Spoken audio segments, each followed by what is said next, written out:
Olá, tudo bem? Está começando o primeiro episódio do podcast O P nas Eleições 2020. Aqui nós vamos conversar com os candidatos à Prefeitura de Curitiba. O formato é bem simples. O candidato tem 2 minutos para apresentação e considerações iniciais. Depois vem a entrevista, que vai durar 20 minutos, contados a partir da primeira pergunta. E encerra com mais 2 minutos para se despedir e pedir o voto dos ouvintes. As entrevistas foram realizadas entre os dias 12 e 23 de outubro, e a ordem de exibição foi definida por sorteio.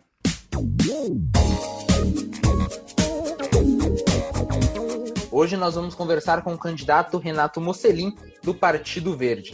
Candidato, muito obrigado pela sua presença. Você tem 2 minutos para se apresentar para o público.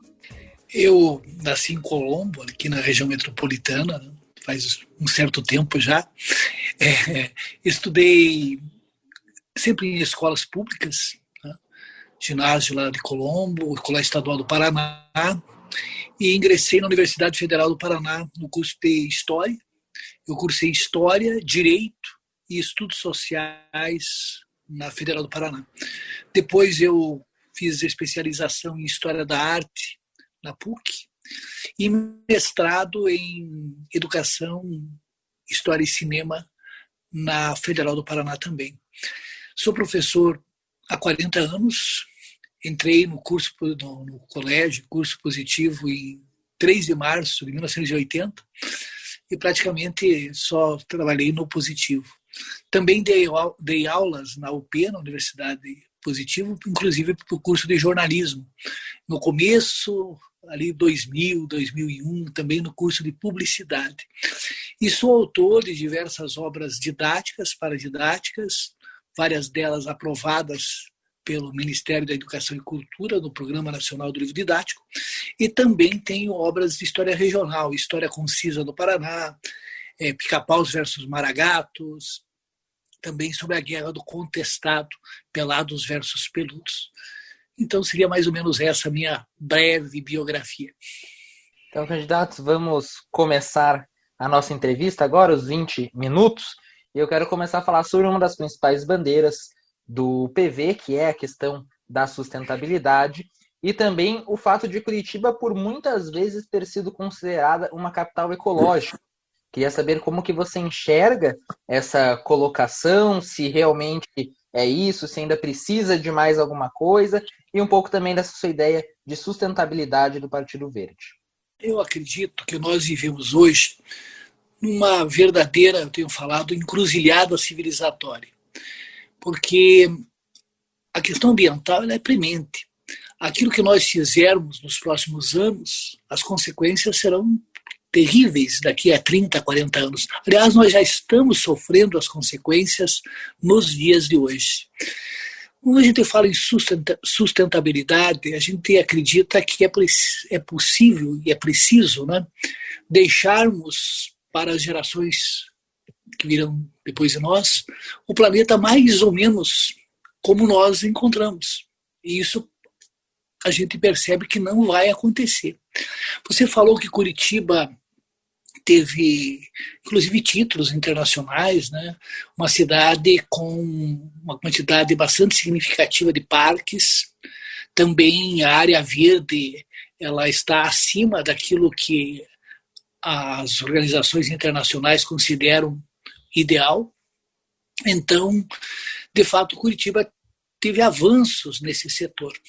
Mas eu diria que Curitiba, nos últimos tempos, tem parado, deixou de ser uma cidade inovadora.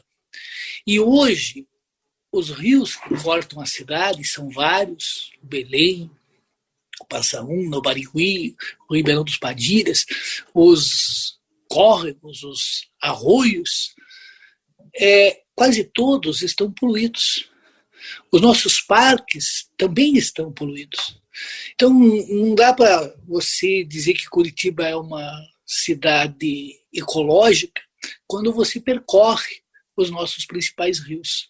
Agora, devemos destacar que muitas vezes a questão ambiental não é prioridade dos políticos.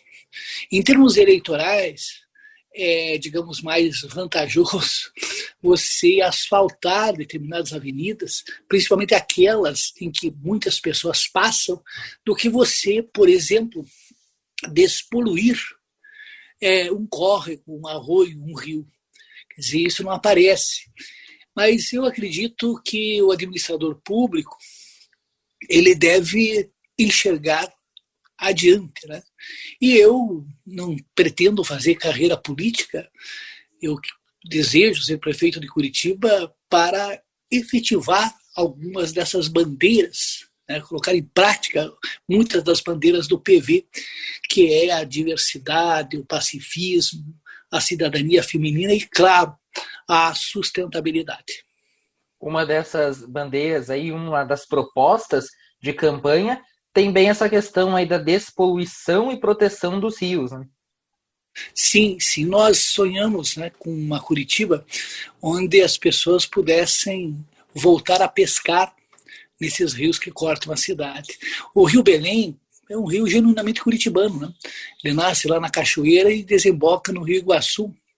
Mas ele passa por diversos locais onde vai sendo poluído. E isso passa também não só por uma ação efetiva contra as empresas que poluem o rio, e também por uma educação ambiental. Sejamos sinceros, né? Infelizmente, uma parcela da população não vacila em descartar o lixo onde for mais fácil.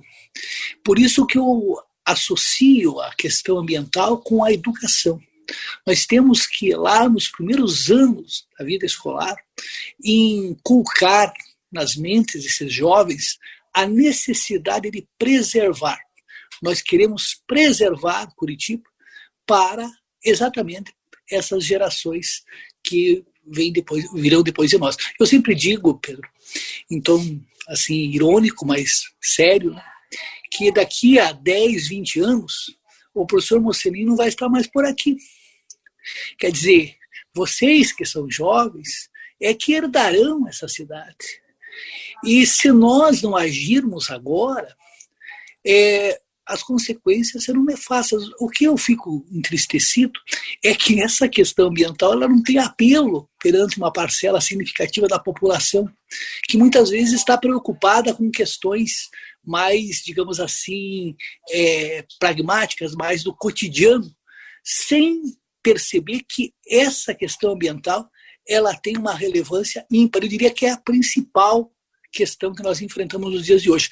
Veja você, essa crise hídrica é decorrência. Só que nós vivemos uma época também, você que cursa jornalismo sabe bem, em que as fake news proliferam informações equivocadas, né? Tem gente que acredita, né, pelo que a Terra é plana, que aquecimento global é uma invenção. Portanto, fica difícil para nós, né, para vocês principalmente, conviverem com esse tipo de sociedade, né? A crise hídrica, obviamente, tem a relação da falta de chuvas, né, que é um problema aí ambiental que estamos encontrando, a maior crise hídrica da história do estado do Paraná. Porém, você acredita que tem medidas que o governo poderia ter feito para pelo menos amenizar esse fator? Até em ideia que teria que ser pensado a longo prazo, de ser pensado bem lá atrás? Sim, eu acho que não vamos culpar a gestão atual pela crise hídrica. Isso aí seria uma demagogia, uma irresponsabilidade, né? A coisa vem de longe, né? Eu, como historiador, acompanho como foi o processo de expansão econômica do Paraná, o ciclo do pinho, né, antes da erva mate, e como as araucárias, embuias e outras tantas madeiras foram sendo dizimadas, derrubadas em larga escala.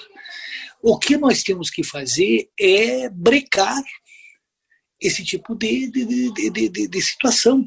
É claro que muita coisa já foi feita.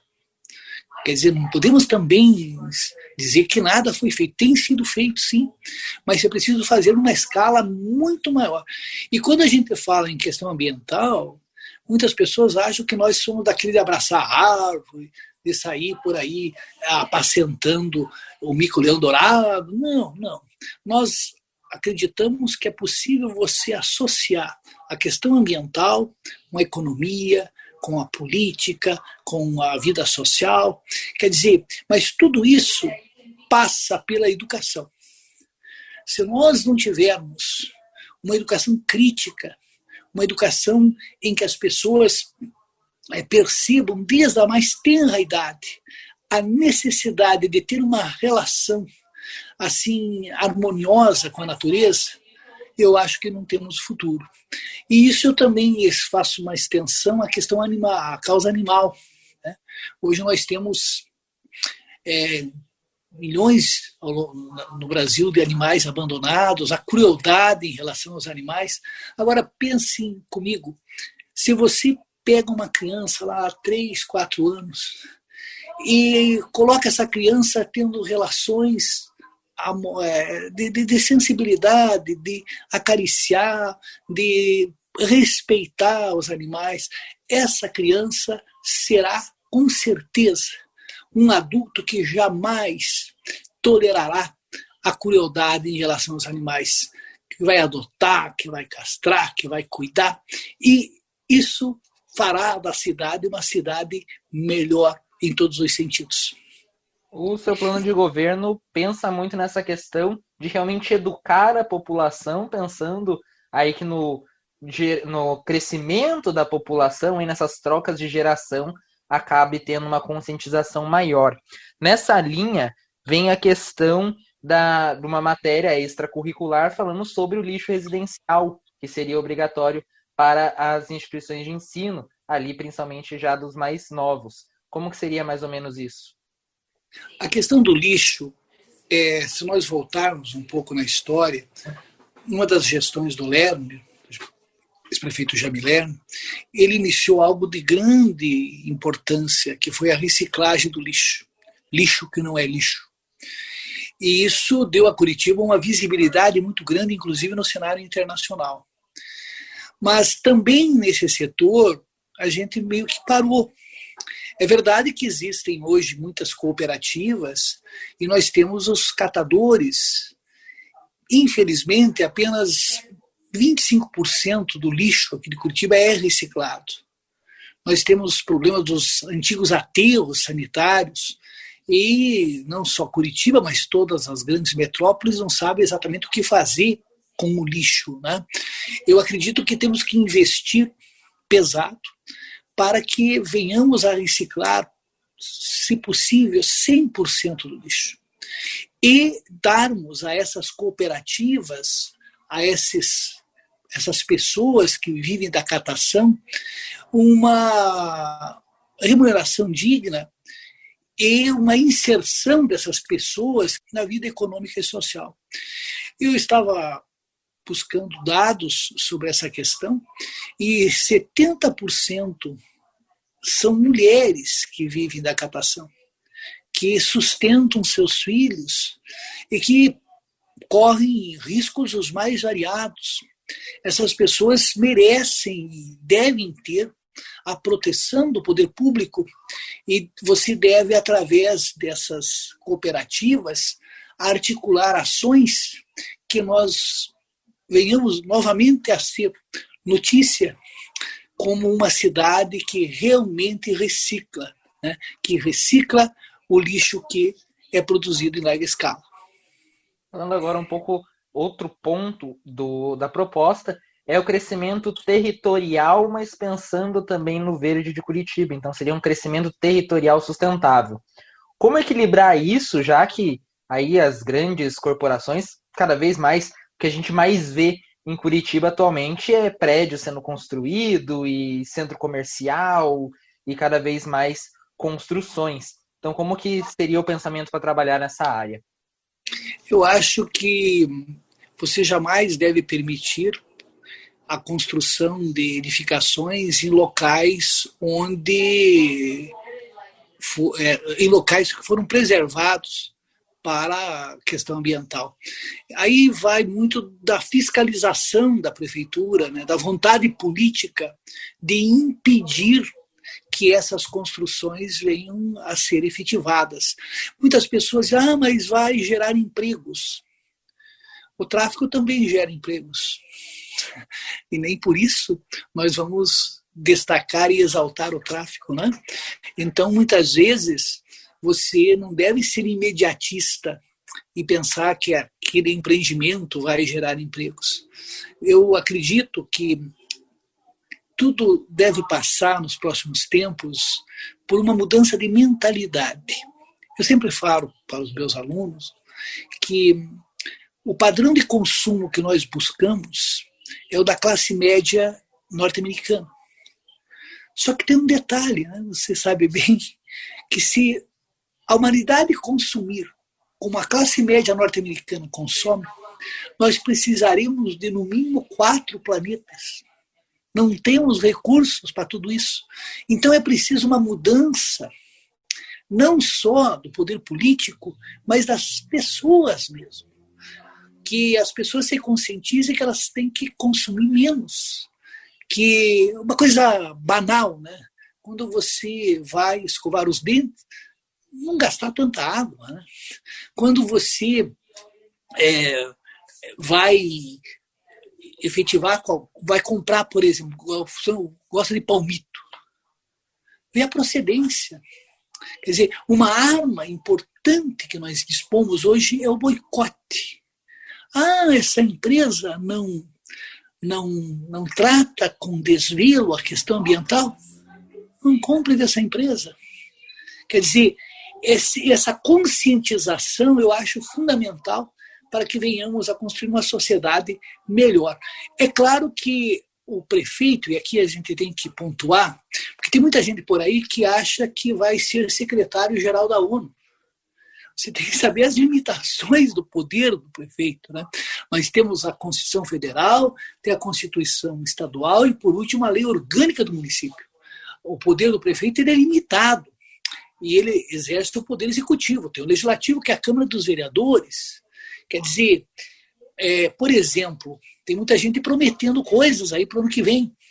Só que o que o grande público muitas vezes não sabe é que o orçamento do ano que vem já foi votado agora, em 2020. Então, a lei orçamentária anual já foi aprovada. Quem assumir em 1º de janeiro de 2021 vai governar com o orçamento já aprovado, vai governar já engessado nesse orçamento. Ele pode, no plano plurianual, né, para os próximos 4 anos, depois sim, ter o seu direcionamento. E também o que a população precisa se conscientizar, um pouquinho antes de conversar com você, eu vi uma propaganda e entreguei tantos ônibus. Você não comprou ônibus nenhum. Na tarifa está lá um percentual que é para a renovação da frota. Quem comprou, na verdade, o tal ônibus? A população, os usuários. Quer dizer, então eu acredito que é preciso fazer política, mas com transparência. A transparência é fundamental. E a formação política. Você que já praticamente é jornalista, né, já está praticamente se formando, sabe bem que no Brasil muitas pessoas entram em partidos políticos e nem leram o programa do partido. Por que o professor Mocelin, já no outono da vida, resolveu entrar para o PV? Porque eu comungo dos princípios do PV, que é a justiça social, que é a diversidade, que é a ecologia, que é a democracia, que é a liberdade, que é a cidadania feminina. Então, você, quando vai me entrevistar, você já sabe o que eu penso. Quer dizer, você já sabe praticamente qual é a resposta que eu vou dar. Agora, o que a gente observa hoje? Que muitos que estão na política, eles não sabem fazer distinção entre neoliberalismo, social-democracia, uma democracia liberal. usam aquela dicotomia assim, já batida, esquerda, direita. Se você perguntar o que é esquerda, o que é direita, muitos não sabem responder. Então nós precisamos de uma qualificação maior da classe política. E eu tenho procurado incentivar os jovens a entrarem na política. Que na próxima eleição, jovem, você vai ser candidato a vereador, vai ser candidato a prefeito. Por isso eu quero parabenizar aqui a Camila, que é candidata do PCdoB, quero parabenizar a Samara, que é lá do PSTU, o Diogo, que é um outro candidato jovem, o próprio Gora, que é jovem ainda. Quer dizer, e precisamos de mais e mais jovens na política para que tenhamos alternância no poder. Porque eu sou historiador, vou lançar agora, até gostaria de comunicar a você, uma história de Curitiba, né? Uma síntese da história de Curitiba. Já escrevi sobre a história do Paraná. E aqui você tem certas famílias que se perpetuam no poder. Muitas vezes o filho de um político é tão bom ou até melhor do que o pai. Mas nem sempre, né? Alguns conseguem chegar ao poder graças às relações familiares. Então, mais do que candidato, eu acho que essa minha jornada é também para difundir ideias. Se vou ganhar ou não, cabe à população decidir. Candidato, nós temos mais 1 minuto de entrevista, mais ou menos. Eu gostaria que você falasse um pouco sobre os transportes, tanto a ideia de transformar em algumas linhas de ônibus no ônibus elétrico e também na criação das ciclofaixas. Eu acho que nós precisamos incentivar, na verdade construir uma rede de ciclovias, principalmente nos bairros onde são mais afastados e temos indústrias, por exemplo, uma cidade industrial, para que a pessoa vá trabalhar de bicicleta, mas com segurança. Atualmente temos algumas ciclovias, mas elas mais parecem para o lazer. Não que não devamos ter ciclovias para o lazer, sim, mas principalmente para os trabalhadores. E eu diria que o ônibus elétrico é o que nós desejamos e implementaríamos se chegarmos a vencer as eleições. Também, algo que eu gostaria de destacar, nós temos trilhos, temos trens que passam aqui em Curitiba. Por que não usar essa estrutura que já existe para o transporte também de passageiros? Tempo aqui, candidato. Chegamos aos 20 minutos. Obrigado. Mas agora... Passou tão rápido, né? Mas agora você tem 2 minutos para despedir e também pedir voto dos nossos ouvintes. Eu gostaria de agradecer a oportunidade. E eu sou candidato, não de mim mesmo, mas de um partido, um candidato programático. E eu sonho em fazer de Curitiba uma cidade mais justa, mais fraterna, mais solidária, uma cidade que não seja boa para o professor Mocelin, que não seja boa para o Pedro, mas que seja boa para todos nós.